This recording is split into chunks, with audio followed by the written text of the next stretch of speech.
Boa tarde mais uma vez a todos que estão aqui, os que chegaram recentemente.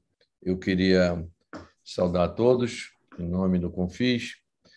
Acabamos de concluir a entrevista com o Paulo Marcum, autor do livro sobre o reitor Cancelier, o suicídio dele.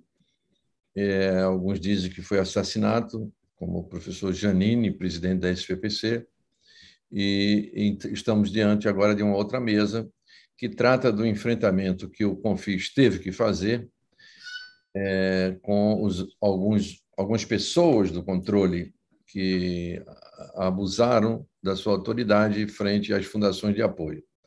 Nesse caso, o Ministério Público do Rio de Janeiro, com o papel de controlar as fundações do Rio, através das procuradorias naquela época, exerceram poder de forma não só discricionária, mas arbitrária contra as fundações de apoio.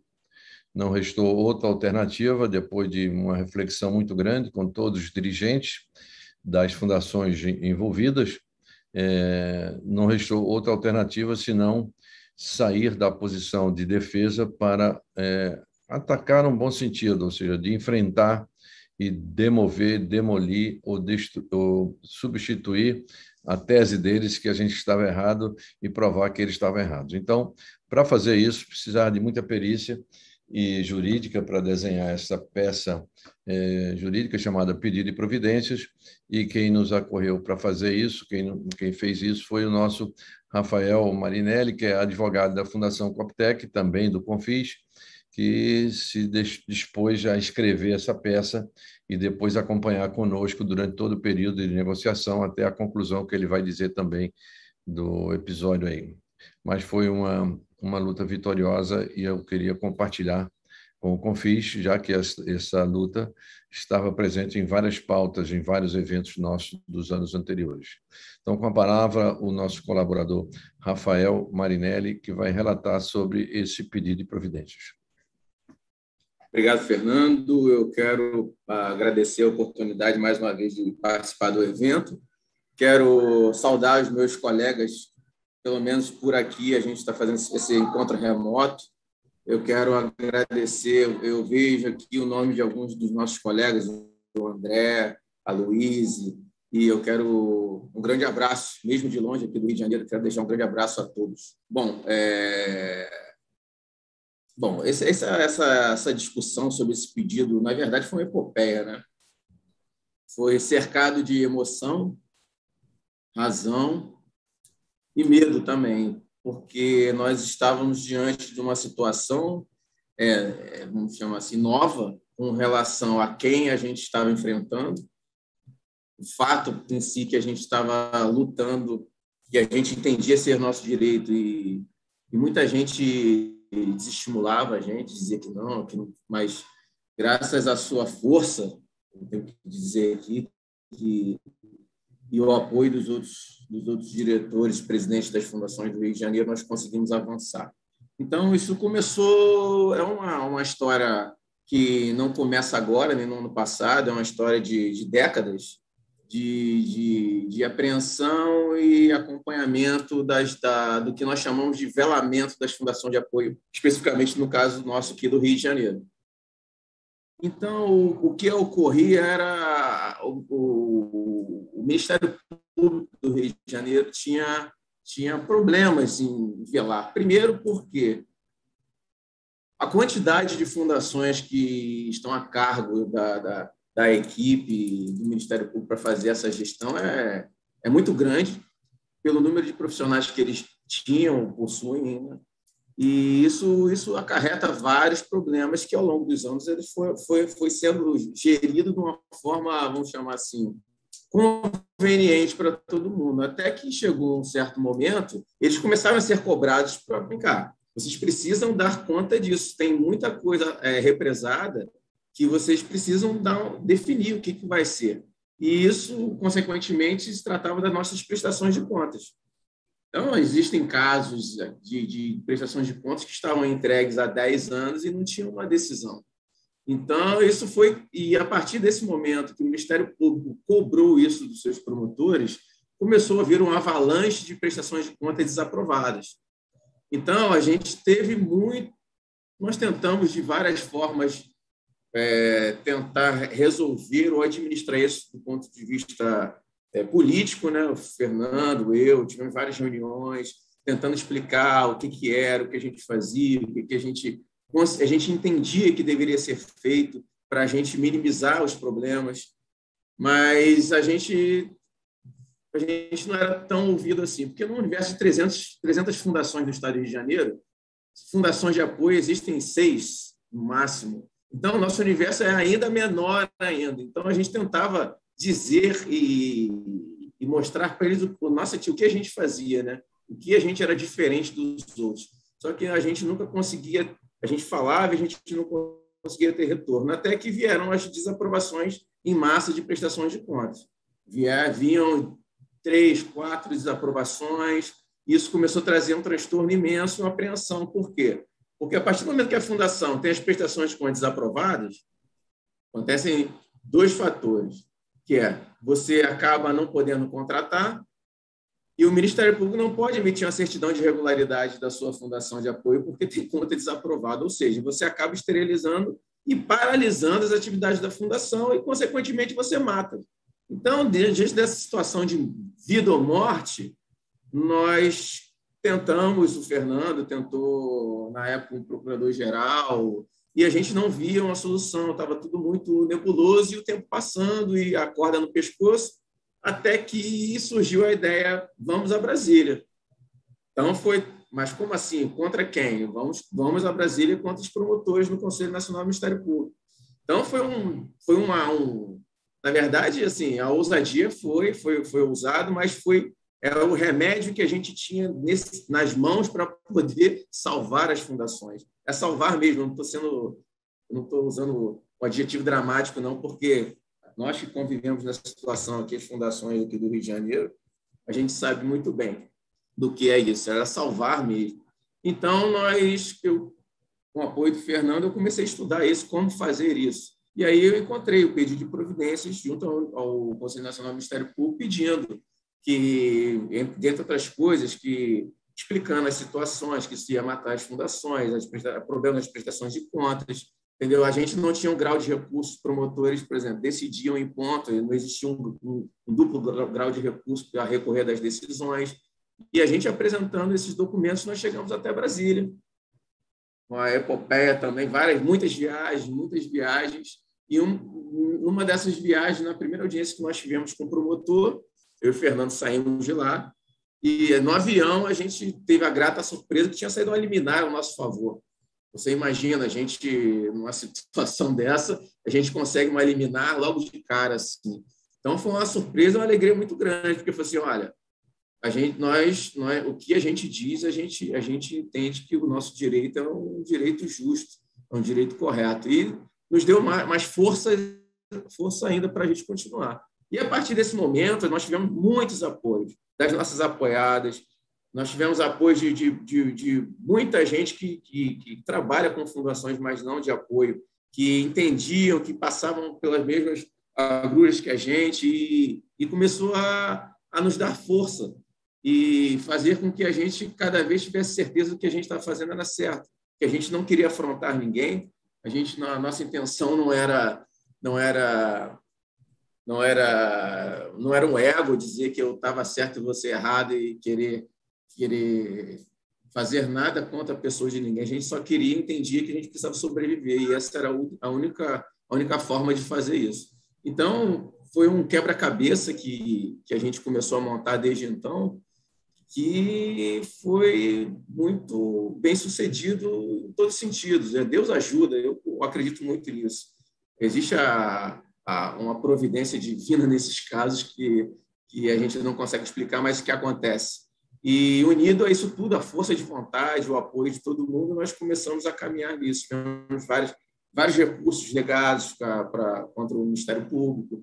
Então, muita pressão nós sofremos e até que, então, agora, há 2 meses, nós tivemos uma decisão final em que, apesar de arquivar o processo, o promotor nos deu razão, o conselheiro Luciano, na verdade, né?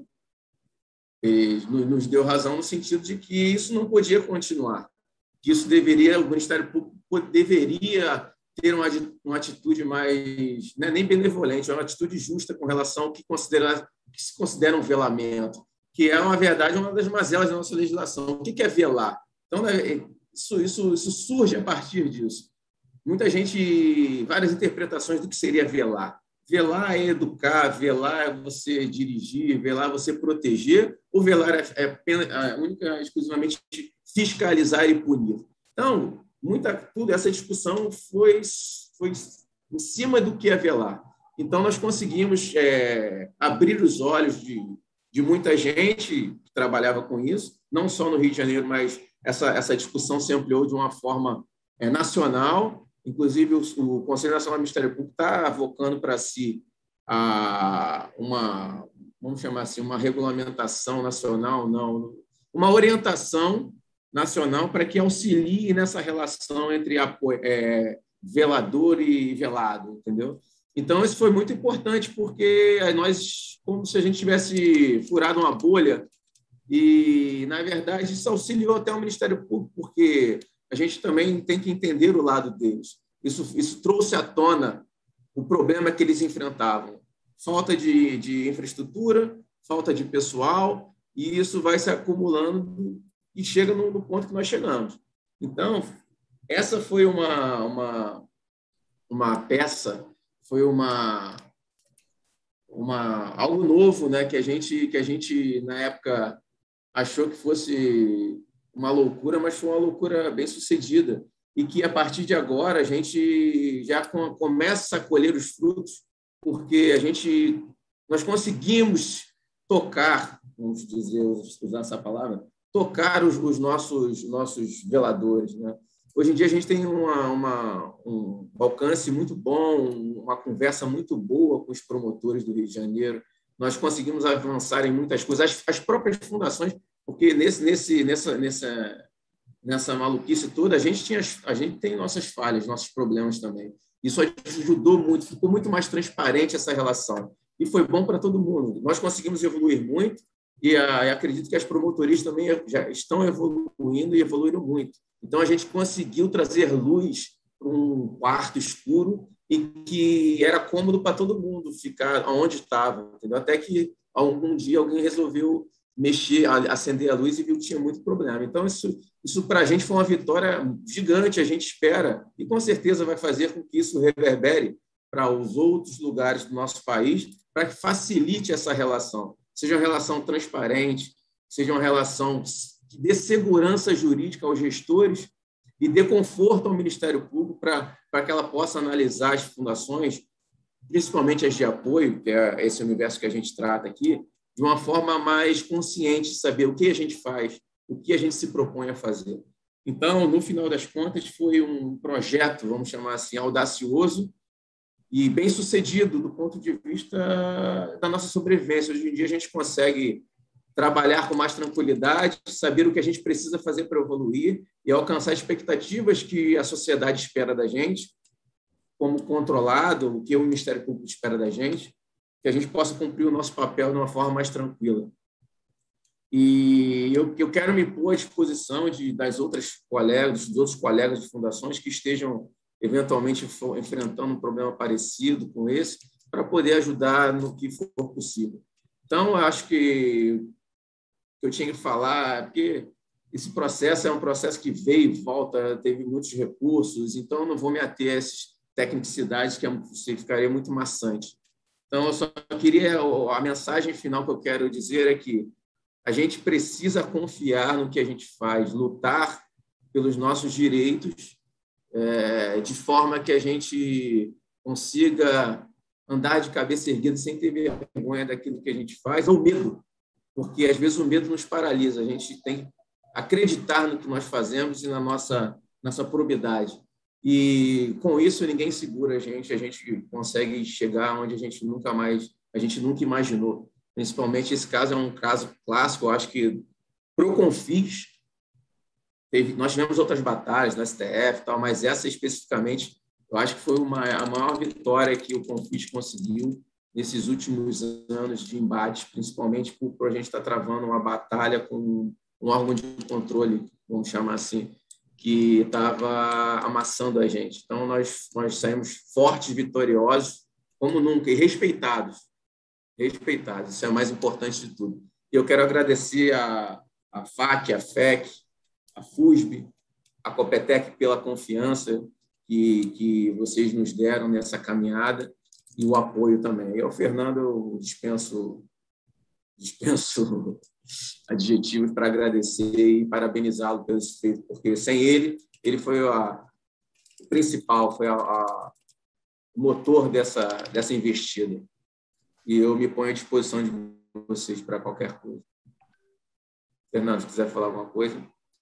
Eu vou assim só enfatizar o que você já falou, que é o momento que a gente vivia naquela época. Eram 50 prestações de contas reprovadas de 6 fundações de apoio. Tinha fundação que tinha 15 prestações de contas reprovadas de uma só vez, praticamente. Outras tinham 3, outras tinham 10, outras tinham 5, e não havia quem segurasse a mão das promotoras de justiça, né? Empoderadas no Ministério Público. E isso deixava nós exatamente agachados, ou seja, não tinha como reagir. Como é que a gente ia reagir àquele que diz o que a gente tem que fazer? Era uma coisa nonsense, era paradoxal. Como é que eu vou dizer para ele que ele está errado? Ele é que diz que eu que tenho que fazer. É uma coisa invertida. Esse drama passou muito pelas discussões que tivemos. Outro drama é o medo, porque quando a gente fica quieto, eles vêm atrás da gente. Você viu o caso do Cancellier, que é um caso extremado, mas é um abuso de autoridade de um agente da Polícia Federal, de um juiz que mandou prender o Cancellier. Pô, como é que pode algemar, botar algema, botar o cara numa cela fora da prisão, no meio da rua? É uma coisa absurda, mas existem pessoas desse tipo. E a gente, sem fazer nada, poderíamos ser vítimas disso também. E fazendo, muito mais vítima ainda nós poderíamos ser. Então, foi um período muito crítico. Eu confesso a vocês que ficamos sem dormir durante várias noites, sem se tomar a decisão de protocolar isso que o Rafael fez com muita maestria, que é o pedido de providências, né? E mais surpresa ainda quando a gente fez levantando essa bandeira da verdade, do abuso de autoridade que estava sendo cometido contra um agente importante do processo de ciência e tecnologia, que são as fundações. A gente assistiu à emissão de uma liminar pelo relator, né? E aí eu queria saudar o relator, o juiz federal Luciano Freire. Ele não titubeou em fazer justiça. Ele não fez favor, ninguém aqui conhece ele não é amigo de ninguém aqui, entendeu? Nós não temos parente de ninguém dele, e, no entanto, ele não hesitou em ver naquilo um abuso. E ele, então, nos passou a nos defender, mesmo com os recursos mais sofisticados que as procuradoras tentaram fazer, com os embargos de declaração, embargos disso, embargos daquilo. Então, fica a lição. Para mim, a lição é a lição de que a gente precisa ser destemido também. Não basta só a razão, tem que também ser destemido. Ou seja, se a verdade está do nosso lado, se a gente acha, temos que lutar por ela. E, infelizmente, isso não é o comum.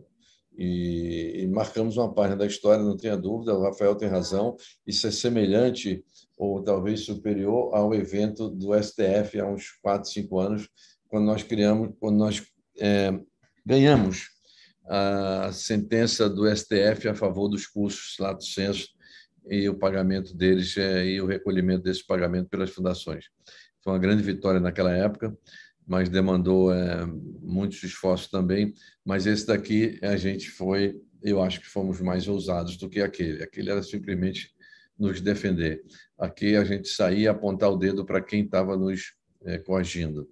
Então, eu queria só complementar isso do Rafael. Acho que isso está Acho que a minha ideia, eu já falei com ele, é de escrever um livro sobre isso, pegar esses papéis todos e fazer vários depoimentos e colocar isso sob a forma de um livro para que ninguém esqueça, tanto quanto o Marcum fez o livro do episódio do Cancellier, a gente também fazer um livro desse episódio, que teve um sucesso, teve um final feliz. Mas é bom a gente fazer também para deixar registrado que a história não começou hoje, a história começou há algum tempo. Então, Fernando, eu só queria fazer um outro agradecimento também que eu acabei esquecendo, eu não gosto de ficar especificando, não, mas a Fiotec também foi fundamental parceira fundamental nessa empreitada nossa também. Só um caos dessa epopeia nossa. Lembrando de uma vez que nós viemos de Brasília, paramos em São Paulo, era 10, 11 horas da noite, e o avião tinha sido cancelado, nós voltamos para o Rio de Janeiro de táxi. Lembra, Fernando? Chegamos no Rio de Janeiro 6 horas da manhã. Então, assim, essa é uma das histórias que a gente viveu. Foi divertido, foi tenso, mas foi divertido. No final das contas, valeu a pena. E a mensagem é essa: não tenham medo, não tenham medo. A gente pode errar, a gente pode se equivocar, mas o importante para não ter medo, enfrente os problemas, enfrente as dificuldades e seja transparente, porque isso é muito importante. A gente pode errar, mas se a gente for transparente, a gente consegue superar qualquer equívoco que seja. Nunca deixe ninguém apontar o dedo para a gente e acusar a gente de uma coisa que a gente eventualmente não fez ou fez com uma intenção, uma boa intenção. É difícil, eu sei dizer isso, mas esse episódio me ensinou muito isso, porque a gente tem medo, eu entendo, principalmente gestor, de falar com promotor, de falar com o Tribunal de Contas, de falar com o financiador, mas seja transparente, demonstre toda a sua pureza, a sua vontade de acertar, que as coisas você consegue superar. Sem medo e com transparência as coisas se resolvem. Podem não ser fáceis, como não foi esse caso, mas isso foi um grande ensinamento para mim. Vá em frente, não desista. Eu não vou citar aqui o nome, mas uma das fundações que compõe o Grupo do Rio, ela se retirou do Confis. Por uma situação muito particular dela, do vínculo dela, eles pediram para sair do Confis. Quando a gente anunciou que iríamos entrar com uma ação contra as procuradoras no Conselho Nacional do Ministério Público, eles se retiraram. Ou seja, teve episódios dramáticos, né? Porque quem é que deixa uma fundação sair se a gente está lutando por ela? Como é que pode alguém sair? Entendeu? Que a história é essa? Não existe, né? Uma história de alguém, não, eu vou sair porque vocês estão lutando a favor dela mesmo, né? Porque ela também teria suas prestações de contas reprovadas. Mas, enfim, teve episódios muito dramáticos. As conversas com o doutor Luciano, o relator, foram luzes, né, que a gente teve durante esse período. Mas, como também o Rafael já mencionou, as consequências transpassam a própria ação que nós fizemos.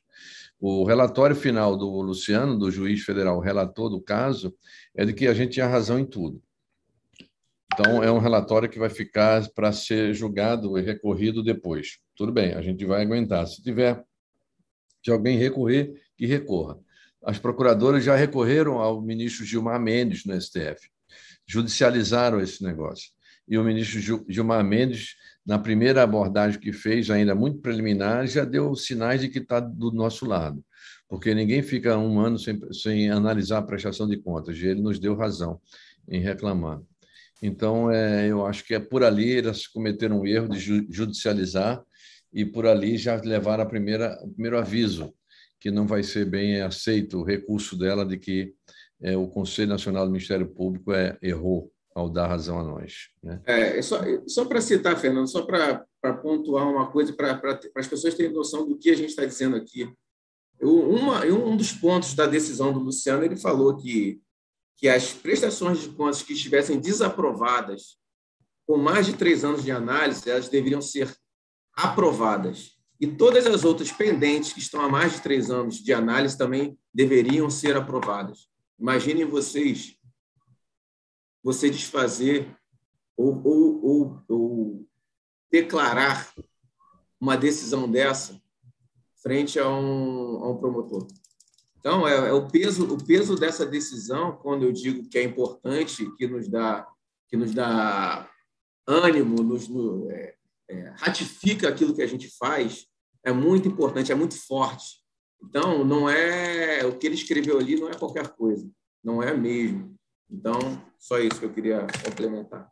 E veja bem, dando sequência aqui, A consequência disso é nacional, não só o intangível, que é essa imagem de que eles são falíveis, os procuradores, e, no entanto, eles se colocam sempre como infalíveis, né? Eu estou falando da maioria, né? Assim, a maioria ou uma parte deles se consideram infalíveis. Quando a gente falava isso no Confis do ano passado, no Confis presencial, até as pessoas diziam: não, mas aí os procuradores têm razão. Não tinha razão, não tinha razão. Então, está provado isso. Agora, o que trouxe como consequência é uma norma geral, porque todos os ministérios públicos obedecem às suas normas próprias estaduais. E aí a nossa está defasada, outras podem estar, e cada um toma uma decisão sobre um determinado mesmo assunto diferente do outro. Então, a justiça não é igual, entendeu? Para o mesmo fato, não é igual. E aí nasceu, neste período, a confecção de uma nova norma geral. O Confis já foi chamado, já participou de uma audiência pública. Eu chamei o conselheiro relator, o conselheiro Otávio, para fazer um relato. Ele pediu para não fazer agora, deixa concluir a matéria. Eu também achei, ele tem razão. Então, em breve, a gente vai discutir uma nova norma de velamento das fundações de apoio. Gente, isto é um fato permanente, inusitado e que vai estruturar o funcionamento das fundações daqui por diante. E olha, nós somos 7 no Rio de Janeiro. São dezenas e dezenas no Rio de Janeiro que não estão fora do Confis, que também serão beneficiadas, como também serão beneficiadas todas as milhares de fundações no Brasil inteiro. Então, foi uma conquista muito grande que eu queria compartilhar com vocês, compartilhar esse esforço que nós fizemos no Rio, mas de grande repercussão no nosso ambiente das fundações de apoio. Mais alguma coisa? Eu só quero reforçar que eu estou à disposição de vocês. Acho que é importante também vocês lerem a decisão de arquivamento do Luciano. Tem muita coisa importante ali. A liminar é importante também, e também a decisão dele sobre o caso. Então, acho importante que isso pode auxiliar vocês na conversa com os seus promotores que velam por vocês. É um caminho que está sendo construído. Eu acho que antigamente a gente não tinha nada para falar, cada um aplicava uma coisa. Agora a gente tem uma orientação, pelo menos nacional, do órgão regulador, do órgão fiscalizador do Ministério Público, que orienta como as coisas devem ser, principalmente com relação às prestações de contas. Então, aos colegas, eu peço que leiam e que aproveitem disso como uma ferramenta de auxílio de vocês com a conversa com seus promotores. Eu me ponho à disposição novamente. Bom, o Confis vai montar uma escola de lutas contra as causas impossíveis e vamos abrir aqui um departamento causas impossíveis, como, por exemplo, a questão das bolsas, que nós vamos discutir amanhã, né? Que são causas velhas e impossíveis de serem resolvidas. Então, eu não tenho aqui perguntas. Espera aí, deixa eu ver, eu tenho aqui. Bom, o nosso pessoal da técnica aí tem alguma pergunta, alguma coisa, não?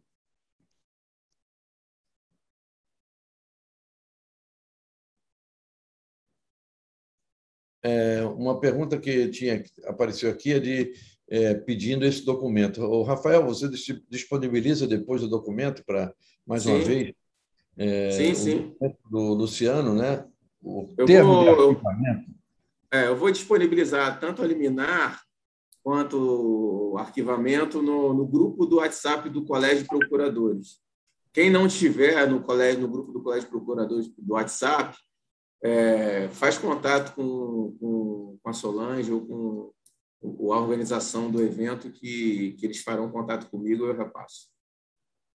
Beleza. Bom, era essa, então. Eu queria agradecer mais uma vez, Rafael, pela sua participação aqui. Estamos juntos. Queria agradecer a todos que nos ouviram e viram, e eu queria convidar para amanhã a gente iniciar no horário das 9 horas o Fórum dos Contadores, com o nosso querido César, coordenador do Fórum dos Contadores. Ele vai tecer comentários, explicações sobre o e-social e outras mudanças que estão ocorrendo que vão impactar às fundações de apoio. Então, o primeiro fórum amanhã às 9 horas com o César. Por favor, cheguem na hora. E depois nós vamos discutir o parecer 002 da AGU, que trata dos serviços técnicos das IFES. Beleza? Muito obrigado a todos. Está encerrado o primeiro dia do nosso encontro. Viva o Confis. Um abraço. Boa noite a todos. Um abraço.